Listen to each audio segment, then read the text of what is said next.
Welcome to the Smart Money Cycle, where we break down the hidden systems behind money, behavior, and the modern economy in a way that actually makes sense.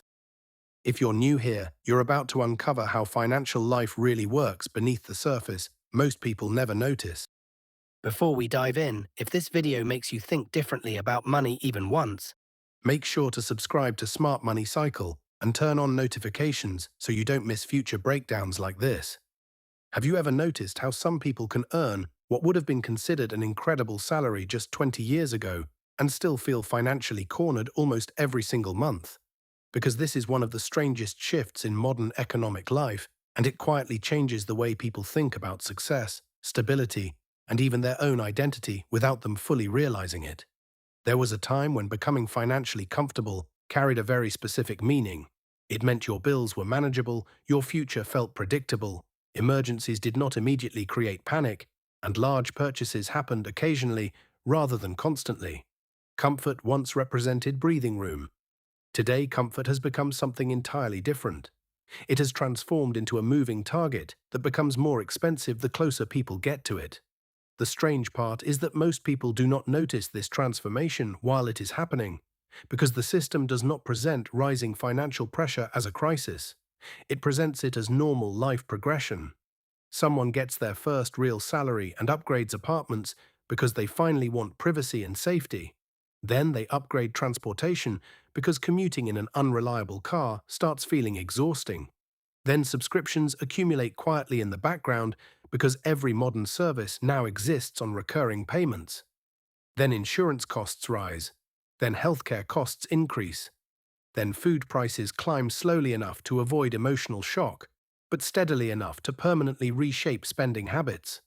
Eventually, the person looks around and realizes they are earning far more money than they once dreamed of making. Yet somehow they still feel financially fragile. This is where the modern comfort trap begins, because the real expense is not luxury itself. The real expense is maintaining a life that feels normal inside an economy designed around continuous upgrading. Human beings adapt extremely quickly to improved conditions. A larger apartment feels exciting for a few months before it simply becomes home. A newer car feels impressive until it becomes ordinary transportation. Higher income initially feels liberating until the nervous system recalibrates around a new baseline of expected spending. Psychologists sometimes refer to this phenomenon as hedonic adaptation, but in economic life it behaves more like invisible inflation happening inside the mind. Every improvement gradually stops feeling optional and starts feeling necessary. The financial industry understands this adaptation process extraordinarily well because modern consumer economies depend heavily on predictable recurring spending. Businesses no longer simply sell products, they engineer ecosystems designed to become permanent parts of a person's monthly identity. Streaming services are not marketed as entertainment purchases. They become household defaults. Smartphones are no longer communication devices. They become social survival tools tied to work, navigation, banking, photography, and relationships. Vehicles are no longer transportation alone. They become emotional statements about competence, adulthood, and personal worth. Once products merge with identity, removing them begins to feel psychologically painful, even when the financial math becomes irrational. This is why being comfortable has become so expensive. People are not just paying for physical goods anymore. They are paying for psychological continuity. They are paying to preserve the version of life they have become emotionally adjusted to. A person who once happily drove an older sedan may later feel embarrassed returning to one after years inside a luxury SUV, even if the cheaper vehicle would dramatically improve their financial stability. The discomfort is not mechanical, it is social and emotional. The brain interprets downward lifestyle movement as personal failure even when the financial decision itself is objectively wise. At the same time, the structure of modern financing has quietly transformed large purchases into permanently manageable monthly obligations. Decades ago, many purchases felt expensive because people confronted the full cost directly. Today, nearly everything can be stretched across payments. Furniture, phones, cars, vacations, appliances, even groceries in some cases can now exist inside installment structures. This changes consumer psychology completely because the human brain processes monthly pain differently from total cost pain. A person might hesitate at a $70,000 vehicle price, but emotionally accept a $950 monthly payment because the payment feels survivable within the current month, even if the long-term mathematics are devastating. This creates a dangerous illusion where affordability becomes disconnected from actual wealth. Someone earning a respectable income can technically qualify for large payments while remaining financially vulnerable underneath the surface. Qualification is not the same as stability. A bank approving a loan does not mean the purchase strengthens a person's future. It simply means the risk model predicts payments can probably continue under normal conditions. The modern economy often mistakes sustained debt tolerance for financial health because monthly payment systems make almost anything appear temporarily achievable. The deeper issue emerges when multiple payment structures begin stacking on top of one another.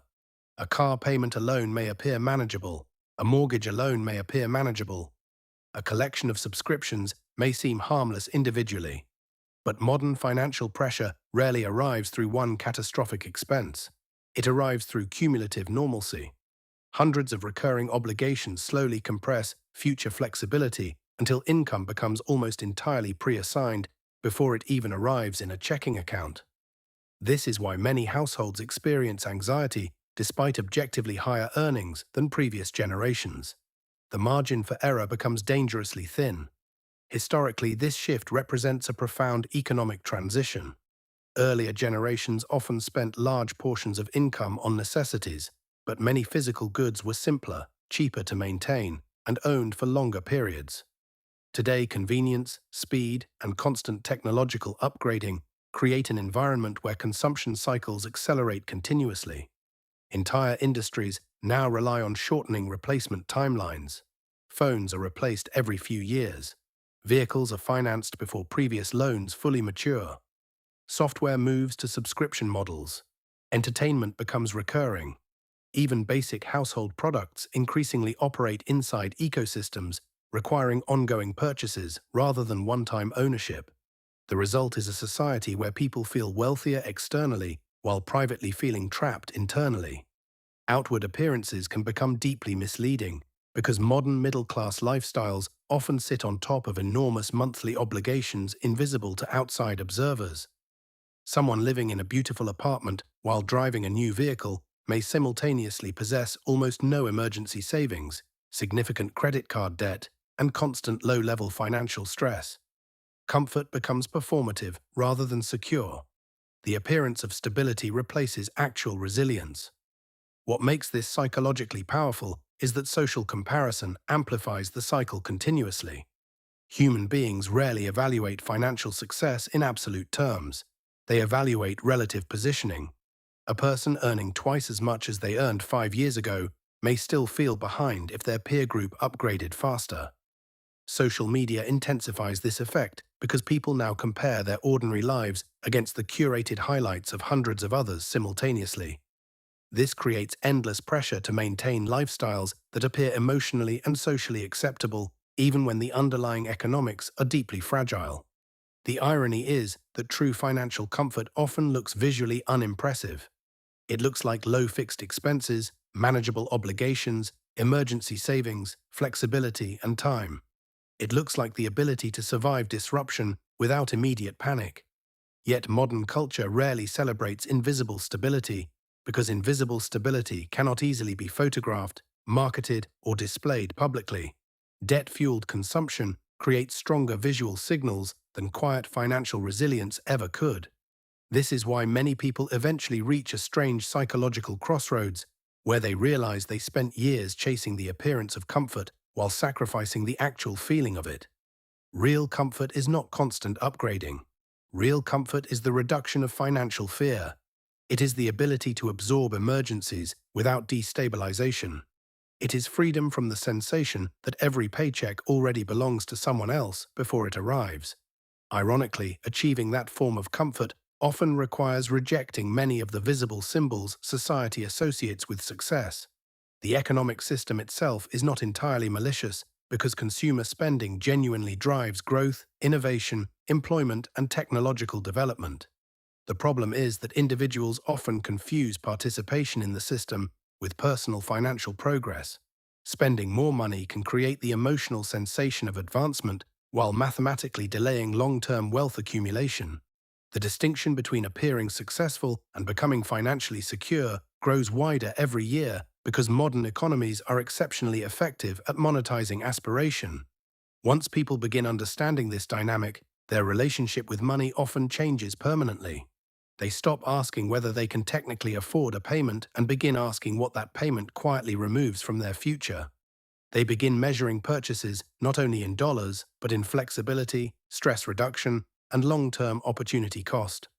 The psychological shift is subtle but enormous because it transforms spending decisions from emotional identity statements into structural financial choices. And perhaps that is the strangest part of all. Many people spend years trying to buy the feeling of comfort without realizing that genuine comfort usually comes from needing less maintenance in the first place. If you made it this far, you already think differently about money than most people do. This is the Smart Money Cycle, where we break down the hidden psychology and systems behind modern financial life.